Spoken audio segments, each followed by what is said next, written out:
When I learned about the difference between these things, I was like, what in the world? Well, you can't really go up to a bird and ask them to model for you. What's up, y'all? Sandra here with the Elohim Co. Welcome to the channel. As you can see by today's title, I just wanted to share with you 5 things that I wish I would have known when I first started out in photography. These are just 5 things that I feel are very helpful and necessary to know for those of you who are just starting out in photography or pursuing this as a business or career, or those who are even early on, you've already kind of like started, but you're still kind of fresh into just being a photographer or filmmaker, whatever the case may be for you. These are just very simple things, but I'm going to go into depth with them. I won't ramble, so let's just get right into the video. So the first thing that I wish someone would have told me, something that I did not know or was even aware of when I first started out in photography, was to shoot in RAW. If you guys don't know what RAW is, I just want to share with you guys what a RAW file even is, what RAW photos are. If you haven't even heard of it, I like to like dummy things down and like not be too technical, because looking things up on YouTube can be very overwhelming. And when you're using like photography jargon, it can just be like, what does that even mean? So I'm going to read the definition and then just kind of like dummy it down for you. But a RAW image or a RAW photo is a file that contains the raw or unprocessed data from the camera's image sensor during exposure. And so pretty much what this means is shooting in RAW in general is just the best bet when you're photographing someone, because it retains all of the data, and what is the word I'm looking for? It retains all of the data of the image. When you shoot in JPEG, the camera kind of processes the colors for you already and all those kind of things. They're just so much more crispy and sharp. Just for example, say if you shoot a photo in JPEG and you go to edit in post, meaning to like edit it in Lightroom or something like that, if you blown out your highlights, there's no recovering that whatsoever. If it's, you know what I'm saying? It's already kind of like set in stone, versus if you shoot an image in RAW, you can kind of save some of those highlights. If you kind of like overexpose too much or underexpose, you can just recover a lot more data. So shoot in RAW. I promise you it will change the game for you. I remember the first time I shot in RAW versus JPEG. This is just new information that I had learned. I don't know if maybe another photographer friend told me, or if this is something that I learned through YouTube or something I just kept hearing. I remember the first time that I shot in RAW, and I realized that the whole time I had been shooting in JPEG, and it just made such a difference in my photos. It just came out a lot more clean, a lot more crispy, a lot more sharp. Colors of the photo wasn't already overly processed. It kind of just gives you a blank state to start from. I mean, JPEGs do too, but it just kind of gives you a clean slate to start from in your editing process. So it doesn't like do any processing of the images for you. So I hope that makes sense. I can give 2 different examples here on the screen, just versus, you know, JPEG versus a RAW in its RAW form, and then what it looks like edited.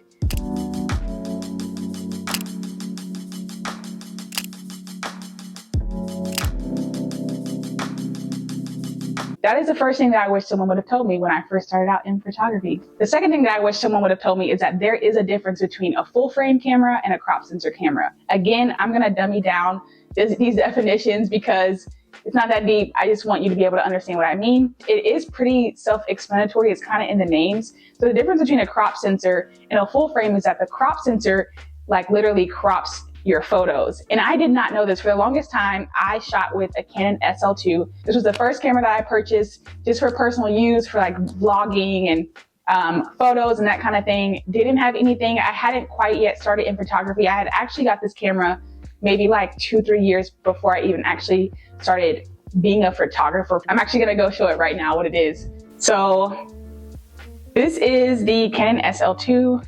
It is very small compared to my 5D Mark IV, which I'm actually recording with that right now, so I can't show you. When I learned about the difference between these things, I was like, what in the world? And my first time ever shooting with a full frame camera was when I was second shooting for a wedding, and the main photographer asked me what camera that I shot with, and it was full frame, it was crop sensor. Luckily, she still allowed me to shoot with her, even though I had a crop sensor, and she actually just let me use her 5D Mark IV. That was her backup camera. And when I put my lens on the 5D Mark IV, I was like, what? And so this whole time I thought I just needed a better lens, because what a crop sensor does is it doesn't allow in as much light, and it doesn't capture as much detail as a full frame camera would. And so there's a lot more noise in the photos, and it literally like crops the photo. And as you guys know, I use a 50mm 1.4, so it's already a very close lens. And as you guys know, the 50mm 1.4 is already a camera that is so up close where you have to kind of like back up a little bit more to get more of the scenery. It's not a wide angle lens whatsoever. And so having it on a crop sensor just cropped it in even more. I'm going to also share 2 comparison photos just so you guys can see. And what I noticed is my images were a lot more sharp when I used the 5D Mark IV, which is a full frame camera. And there were just so much details.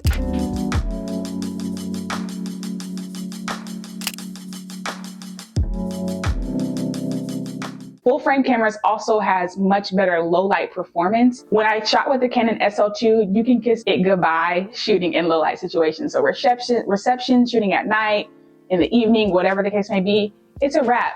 And so it just really changed the game for me. So full frame cameras actually let in a lot more light and capture a lot more detail, and it captures the fullness of the lens that you put on your camera. And so the camera that you have matters to me a lot more than the actual lens, because I shot with a 50mm 1.4 for 3 years, and I would always just wish that I just could get a better lens so I can get wider angles.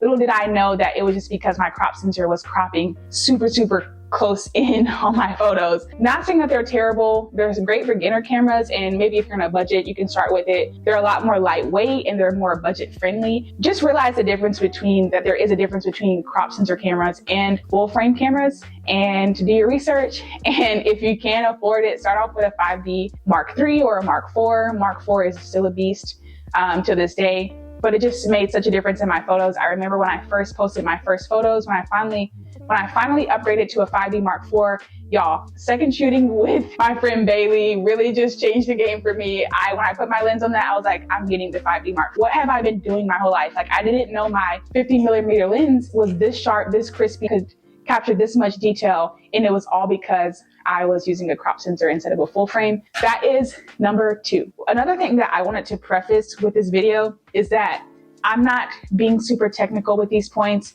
There's so much information, good information, talented and just knowledgeable photographers or just creatives who have so much knowledge on like the technical end of these things that I'm telling you, as far as like how to and what they mean. The first 2 tips more so about like, raw files, and the second tip about, full frame cameras and crop sensors. I didn't want to get too technical. I kind of wanted to dummy it down. And so I didn't want to go too in depth. These are things that I could make separate videos on and kind of dive deeper into, as far as like the difference between the 2 and, what they mean and all that kind of stuff.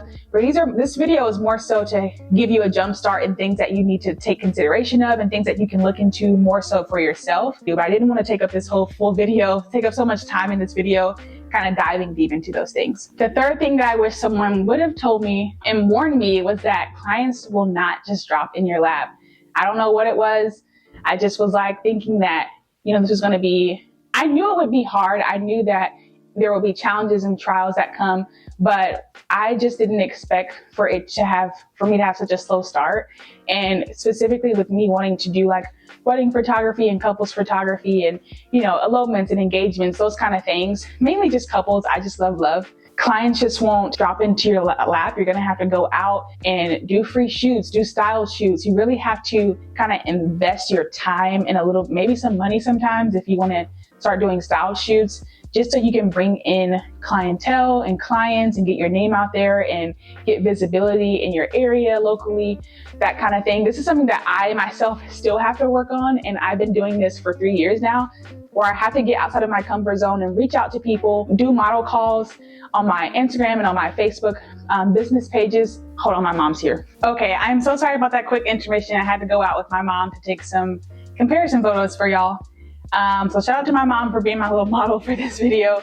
And she was also taking me location scouting. But anyway, that's besides the point. I am back. So what I would recommend is start off shooting fringe, reaching out to people, couples that, you would love to work with, or your ideal type of client, reaching out to those type of people, offering free shoots, because who doesn't love free photos? You know what I mean? And so sometimes that is just what it takes in order to kind of get your business going. I just don't want anyone to be discouraged when they're starting out and they're thinking like, why isn't this thing being successful? Why aren't things going well? Why am I not booking anybody? Why am I not getting clients? Sometimes it takes you putting in that work, getting out of your comfort zone. If you're anything like me, I'm an introvert. I have a hard time. And this is something that I've grown so much in.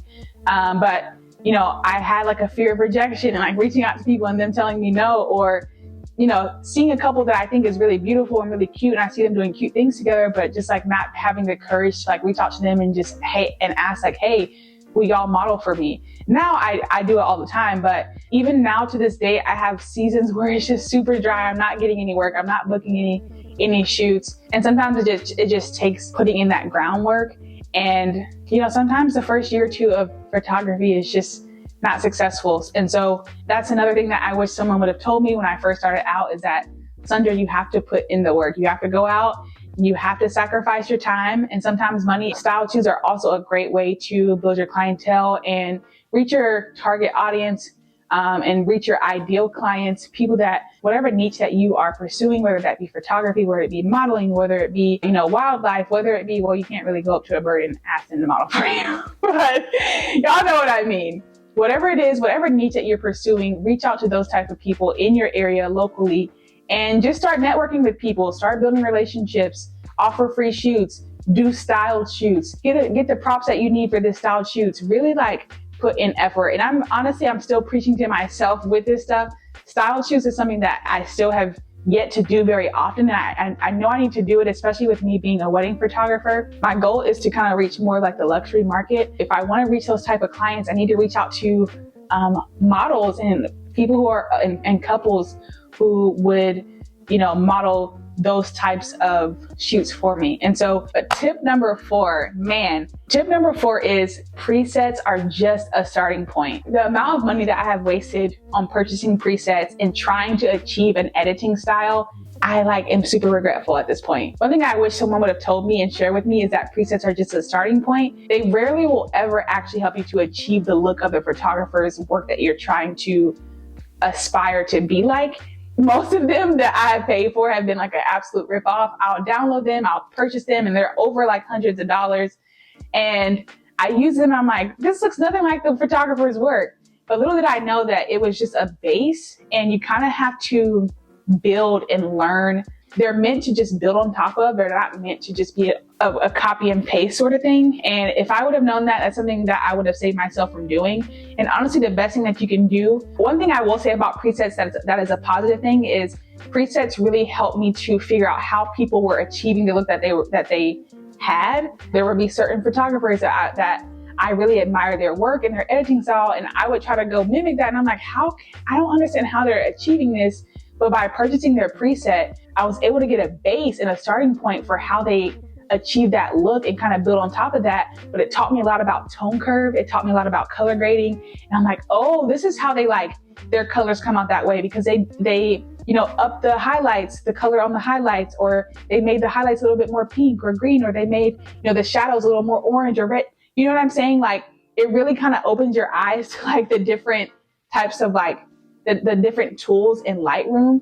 And so that was something that was super helpful for me in that sense. But once you kind of get a feel for learning things like the tone curve, the science behind color grading and those kind of things, I would just highly recommend that you just continue to practice, to continue to go out and shoot, continue to work on your editing skills. And that way you're not just wasting your time just buying these presets that honestly 80% of the time just aren't that helpful and will never help you to achieve the look that you want to go for. Your style will grow and evolve. I mean, my editing style, I'm going to show it right here. It is completely different from when I first started.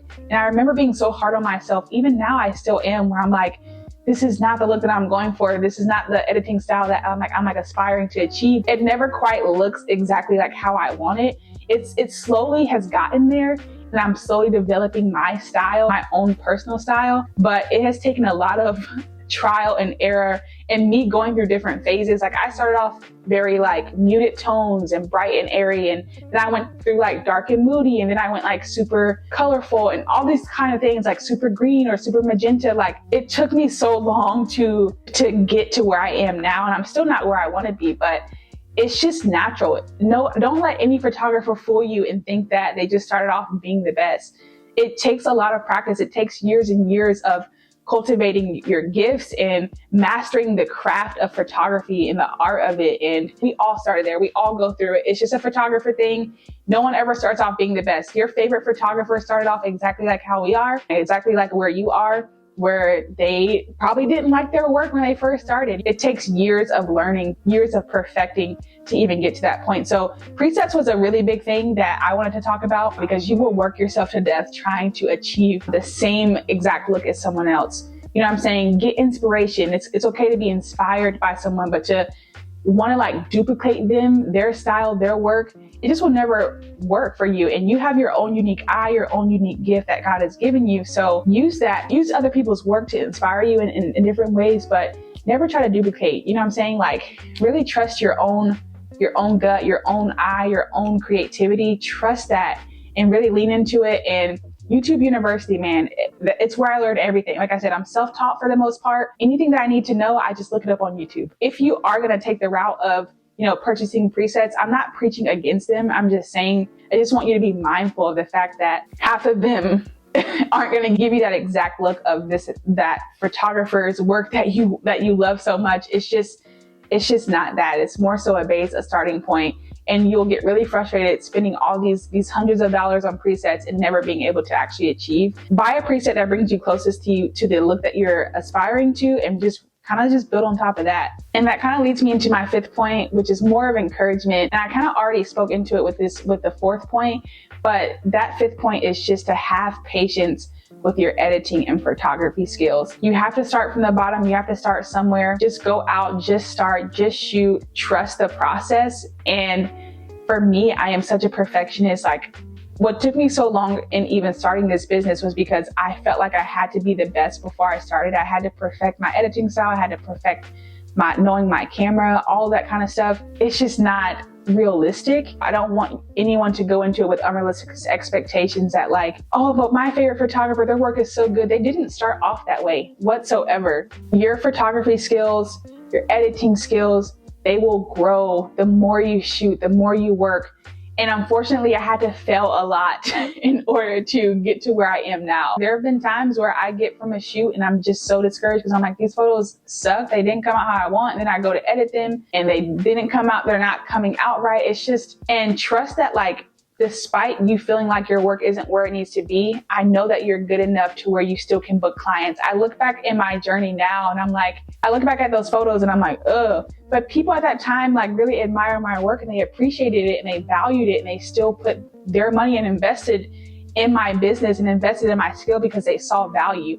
So even just that is like so encouraging when people see the value in your work, even when you are in your head like thinking like this sucks, or this is not good enough, or this is not where I want to be. I have clients to this day who supported my business and like paid for my work 3 years ago, and now they're still working with me, and they have been with me through my style and my editing style evolving and maturing, and they love my work then and they love my work now. So missing the mark and not being perfect, that is what helps you grow in this business. It really does. That's just what it takes in order to, get better. Having perfect pictures and being perfect before you start, that's not what makes you a good photographer. Failing and messing up and learning from those mistakes and growing from them is what makes a great photographer.